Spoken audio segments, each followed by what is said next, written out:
Hey guys, ఏం నిర్మలా సబ్బు గారు సీరియస్ గా ఏదో బుక్ రాస్తున్నట్టున్నారు. రివ్యూవర్స్ ని మగ్గు కుడిపించడం ఎలా అని ఎర్రి హుక్ బుక్ రాస్తున్నారు డైరెక్టర్ గారు.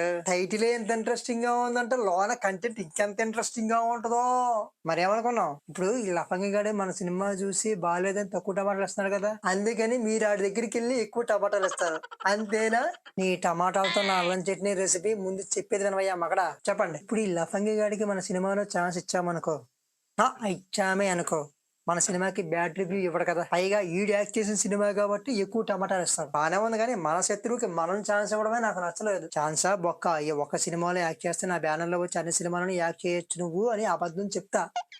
అది నిజమని నమ్మేస్తాడు, ఆర్టిస్ట్ గా సెటిల్ అయిపోవచ్చు అని ఫిక్స్ అవుతాడు, రివ్యూలు కూడా మానేస్తాడు. ఒకవేళ రివ్యూలు ఇచ్చాడే అనుకో, ఆడు యాక్ట్ చేసిన సినిమా కాబట్టి సినిమా బాగున్నా బాగోకపోయినా టమాటాలు ఎక్కువ ఇవ్వాల్సిందే.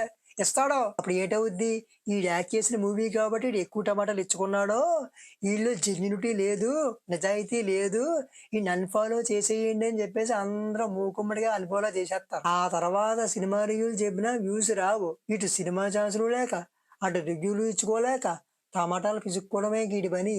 ఎలా ఉంది అవడియా? మామూలు పెయిన్ కాదు నిర్మా సబ్బు గారు మీది. మరి ఏమనుకున్నాం, ఏమాత్రం ఆలస్యం చేయకుండా వెంటనే బుక్ ఫినిష్ చేసి రిలీజ్ చేసేయండి. మన నిర్మా సబ్బు గారు అందరూ వెయిటింగ్ ఈ బుక్ కోసం. బుక్ అవ్వగానే ప్రింటింగే మన నిర్మాతలందరికీ పంపించేస్తాను. రివ్యూవర్స్ టార్గెట్ చేసేసి వాళ్ళ మగ్గులు పెంచడం మన పని. అంతే. నీ అబ్బా, సినిమాలకి టమాటాలు ఇచ్చుకునే నన్ను అదే టమాటాలు పిసుక్కునేలా చేస్తారా? చెప్తా మీ పని.